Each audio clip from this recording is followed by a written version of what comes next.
नमस्कार दोस्तों, मैं शिवम। आप देख रहे हैं दिव्य दास्तान यूट्यूब चैनल। दोस्तों, आज मैं लेके आया हूँ आपके लिए एक ऐसी कहानी जो आपको अंदर तक हिला देगी। दोस्तों, ये कहानी है सोनू की, जो एक इलेक्ट्रीशियन है। 163 दिन तक वो तहखाने में फंसा रहता है। जिंदा रहने के लिए वो क्या क्या करता है और लास्ट में उसका रेस्क्यू कैसे होता है। दोस्तों, ये कहानी उसी पे बेस्ड है। तो चलिए वीडियो शुरू करते हैं। शाम का वक्त था। सोनू अपने घर से निकलता है।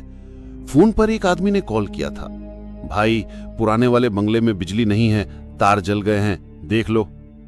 सोनू अपनी बाइक से पहुंच गया। बंगला शहर से थोड़ा दूर था, एक वीरान से इलाके में। गेट खुला था लेकिन अंदर कोई नहीं दिखा। उसने आवाज लगाई, हेलो, कोई है क्या?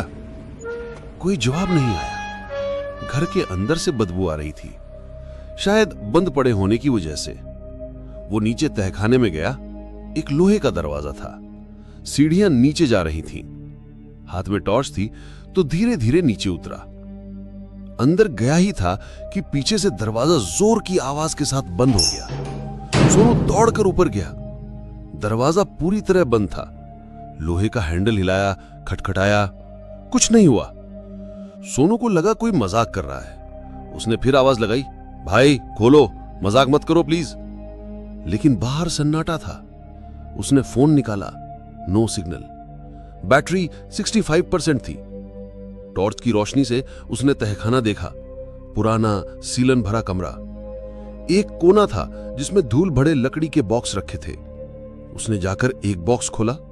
अंदर कुछ नहीं था। रात किसी तरह गुजर गई। अगले दिन उसे भूख लगने लगी थी। उसने बैग देखा। घर से आते वक्त जो बैग लेकर आया था उसमें 2 ब्रेड और 1 बोतल पानी की रखी थी। उसने वही खा लिया और दीवार से टिककर बैठ गया कि शायद कोई आ जाए। 3 दिन बीत चुके थे। टॉर्च बंद होती जा रही थी, बैटरी खत्म हो रही थी। कमरे में कुछ हल्की सी रोशनी ऊपर एक टूटी फूटी जाली से आ रही थी, जहां से धूप तो नहीं लेकिन दिन और रात का अंदाजा हो सकता था। अब 5 दिन बीत चुके थे। भूख अब हड्डियों तक पहुंच चुकी थी। उसने ऊपर चढ़कर आवाज लगाई, लेकिन बाहर कोई नहीं था। उसी रात उसने पहली बार तहखाने के अजीब शांत माहौल में अपने दिल की धड़कन साफ सुनी। इतनी खामोशी जैसे आवाजें दीवारों में समा जाती थीं। जैसे तैसे 6 दिन बीत गए। भूख ने सोनू की हालत बिगाड़ दी थी। उसके पास अब खाने को कुछ नहीं था। पानी भी 1 दिन पहले खत्म हो चुका था। सारी रात दीवार से टपकती नमी को हथेली से इकट्ठा करके पीता रहा। कमजोरी लग रही थी। दिमाग सुन। सोचा, बस कोई दरवाजा खोल दे, निकल जाऊं, फिर कभी ऐसी जगह नहीं आऊंगा। वो दीवारों का कोना कोना टटोल रहा था। कोई खिड़की, कोई दरार, कोई रास्ता हो, लेकिन सब बंद था। कोई ऑप्शन नहीं बचा था अब। तभी एक कोने से उसे कुछ चूहे भागते दिखे। पहले उसे डर लगा, लेकिन फिर दिमाग ने कहा, तो जिंदा रहना चाहता है तो जो भी मिलेगा खाना पड़ेगा। सोनू ने लकड़ी के टुकड़े और अपनी बेल्ट का इस्तेमाल करके एक जाल जैसा ट्रैप बनाया। उसका ट्रैप काम कर गया। एक छोटा चूहा फंस गया। उसका दिल कांप गया, पर पेट की आग ने दिमाग से दया छुड़वा दी।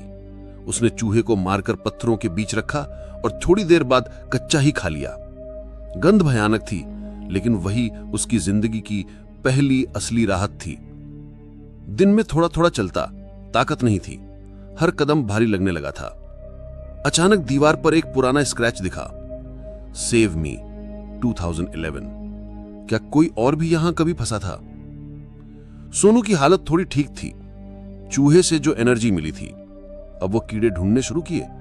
लकड़ी के नीचे, बॉक्स के पीछे कुछ सफेद रंग के कीड़े और कॉकरोच दिखे। घिन लगी, पर फिर वही सवाल, जिंदा रहना है या नहीं। सोनू ने वो भी खा लिए। उसे लगा कि कोई कमरे में चल रहा है, लेकिन जैसे ही वह मुड़ता उसे कुछ भी नहीं दिखता। क्या यह भूख का असर है या वाकई कुछ है वहां? वो अब जोर से बोलने लगा था खुद से, सोनू, तू पागल नहीं है, सब ठीक है, तू यहां से जरूर बाहर निकलेगा। उसने आज पहली बार कुछ पुराने लकड़ी के टुकड़ों से दरवाजा तोड़ने की कोशिश की। घंटों कोशिश की। हथेलियों से खून निकल आया, लेकिन दरवाजा जरा भी नहीं हिला। वो थक कर गिर पड़ा। उसने आंखें बंद की और सपना देखा, मां उसके लिए खाना लेकर आई है। सपना टूटा तो भूख का झटका इतना तेज था कि पेट में मरोड़ उठी। वो घिसटता हुआ बॉक्स की तरफ गया और उसमें पड़ा एक पुराना रस्सी का टुकड़ा चबाने लगा। रस्सी चबाने से उसे थोड़ी राहत मिली। आज तहखाने में बहुत देर तक सन्नाटा नहीं था। छत के ऊपर से किसी के चलने की धीमी आवाज आई। वो चिल्लाया, कोई है? प्लीज खोलो, मैं यहां फंसा हूं। लेकिन कोई जवाब नहीं आया। कुछ पल बाद खामोशी और डर दोनों वापस आ गए। सोनू ने फिर से एक चूहा पकड़ा। इस बार वो थोड़ा बड़ा था। अब उसे आदत सी हो गई थी। चूहे का खून, मांस अब उसे भोजन जैसा लगने लगा था। अब तक सोनू को इस बंद तहखाने में 4 हफ्ते से ज्यादा हो चुके थे। वो अब इंसान नहीं, बस एक जिंदा लाश की तरह जी रहा था। भूख ने शरीर तोड़ दिया और डर ने दिमाग। उसने अब तक 3 चूहे खाए थे, दर्जनों कीड़े मकोड़े और दीवार से टपकती गंदी नमी। अब कीड़े उसके लिए डर नहीं, खाना बन चुके थे। हर दिन वो बचने की नई तरकीब निकालता। कभी दरवाजे में पत्थर फंसाकर झटका देता, कभी दीवारों पर छेद ढूंढता, पर कोई फायदा नहीं हुआ। इन्हीं दिनों एक दिन उसने लकड़ी का एक बक्सा हटाया तो नीचे उसे एक लोहे की सीढ़ी का टूटा हिस्सा दिखा। वो जमीन में थोड़ी गहराई में जा रही थी, लेकिन वहां अंधेरा इतना गहरा था कि उसे टॉर्च से भी कुछ नहीं दिखा। सवाल था, नीचे उतरूं या नहीं? लेकिन भूख जीत गई। वो नीचे उतरा। सीढ़ी की 2 सीढ़ियां टूटी थीं। वो एक बार गिरा भी, पर वहां कोई गड्ढा था, छोटा सा कोना जहां कबाड़ पड़ा था, पुराने कपड़े, कागज और एक जंग लगी पानी की बोतल। बोतल में थोड़ा पानी था, गंध मार रही थी, लेकिन सोनू ने पी लिया। अब उसे किसी भी बीमारी से डर नहीं लगता था। मरने का डर पहले 10 दिन में ही खत्म हो चुका था। मानसिक हालत अब गिरनी शुरू हो गई थी। अब सोनू दिन और रात नहीं गिन पा रहा था। वो खुद से बातें करता, कभी चिल्लाता, कभी हंसता, कभी मां से बात करता, कभी पापा से माफी मांगता। कभी उसे लगता कोई है तहखाने में जो छुपकर उसे देख रहा है।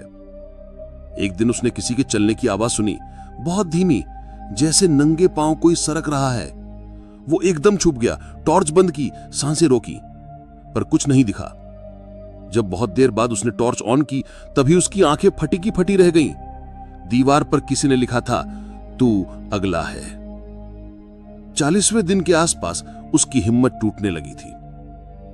उसने कई बार खुद को चोट पहुंचाई, बस ये सोचकर कि शायद दर्द उसे जिंदा होने का एहसास दिलाए। वो बार बार दीवारों पर सिर मारता, चिल्लाता, रोता, क्यों नहीं खोलता कोई ये दरवाजा? लेकिन एक उम्मीद जगी। 60वें दिन जब वह दीवार में उसी पुरानी दरार को टटोल रहा था, तो उसे वहां से ठंडी हवा की एक हल्की लहर महसूस हुई। वो समझ गया उस पार जरूर कुछ है, शायद कोई और कमरा या कोई सीक्रेट रास्ता। अब उसमें फिर से थोड़ा जोश आया। वो दीवार को रोज धीरे धीरे खुरचने लगा, अपने स्क्रू ड्राइवर और पत्थर के टुकड़े से। जैसे जैसे दीवार टूटती, सोनू का पागलपन कम और उम्मीद ज्यादा होती गई। दिन पर दिन बीत गया। अब वो एक जानवर की तरह जीने लगा था उस कमरे में। 66th डे खत्म होते होते वो अब इतना खोद चुका था कि हाथ अंदर डाल सके। उसे अभी तक पता नहीं था कि उस पार क्या है, लेकिन इतना तय था, इस बार या तो जिंदगी मिलेगी या फिर मौत। सोनू अब पूरी ताकत उस दरार में लगा रहा था। दिन में 3-4 घंटे बैठकर दीवार खुरचता, फिर जमीन पर लेट जाता। भूख से अब शरीर का वजन काफी कम हो चुका था। शरीर की हड्डियां उभर आई थीं, चेहरे पर बाल उगाए थे, होंठ सूख चुके थे और आंखें भी धंस गई थीं। लेकिन उस दीवार के पार की ठंडी हवा उसे हर दिन थोड़ी हिम्मत देती रही। एक दिन दरार से एक सूखी पत्ती उड़कर अंदर आई। सोनू फूट फूट कर रोने लगा। बाहर जिंदगी है और मैं यहां धीरे धीरे मर रहा हूं। दिन बीतता गया। उसने अब कमरे के हर कोने में कीड़े और चूहे पकड़ने के ट्रैप लगाए थे। हर तीसरे चौथे दिन उसे कोई शिकार मिल ही जाता, कभी चूहा, कभी छिपकली, कभी बड़ा कॉकरोच। उन्हें पत्थर से कुचलता और कच्चा खा जाता। अब उल्टी नहीं आती थी, अब शर्म नहीं लगती थी। अब वो सिर्फ जिंदा रहने की मशीन बन चुका था।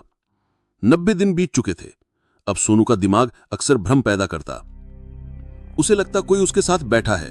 कभी मां की आवाज सुनाई देती, कभी पापा की डांट। एक रात उसने दीवार पर किसी का चेहरा देखा, लेकिन जब टॉर्च मारी तो वहां कुछ नहीं दिखा। अब वो रोज दीवार से बातें करता, खुद से सवाल करता, खुद को जवाब देता। सोनू, तू पागल हो गया है क्या? नहीं, मैं अभी जिंदा हूं। जब तक सांस है मैं बाहर निकलूंगा। लगातार दीवार को खुरचने से अब एक छोटा सुराग बन चुका था। सोनू ने उसमें हाथ डालकर महसूस किया कि वहां दूसरी तरफ एक और कमरा था। इस बार डर और उत्सुकता दोनों थे।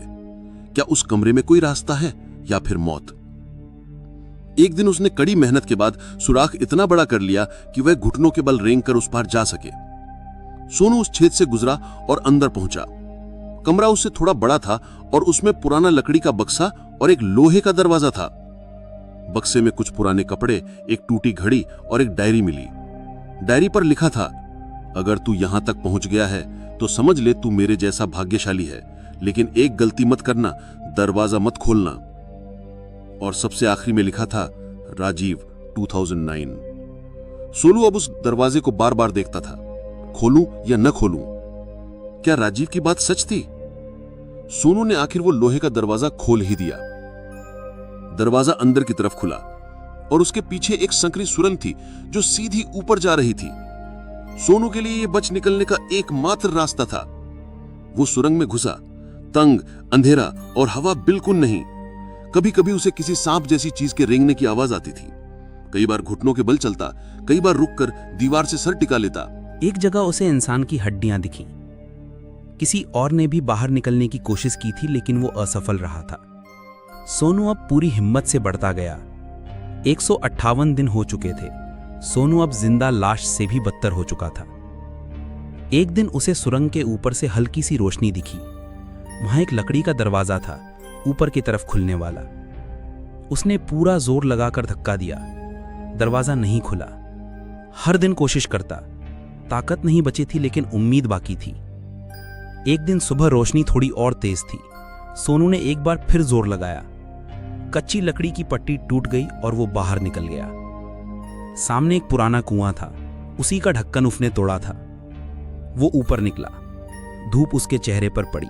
163 दिन बाद सोनू घिसटते हुए उसी बंगले के बाहर पहुंचा जहां से कहानी शुरू हुई थी। पर अब वो खाली था, जैसे बरसों से कोई वहां आया ही ना हो। जब उसने नजदीकी गांव में लोगों को बताया तो उन्होंने कहा कि वो बंगला तो 15 साल पहले बंद हो गया था और वहां कभी किसी इलेक्ट्रिशियन को काम पर बुलाया ही नहीं गया था। तो फिर सवाल यह है कि सोनू वहां कैसे पहुंचा, किसने उसे बुलाया और क्या तहखाने में वाकई कोई और भी था? दोस्तों, अगर आपको ये कहानी अच्छी लगी हो तो वीडियो को लाइक करिए और चैनल को सब्सक्राइब करिए ताकि हम आपके लिए ऐसे ही रोचक कहानियां लाते रहें। मिलते हैं किसी अगली कहानी में। जय हिंद।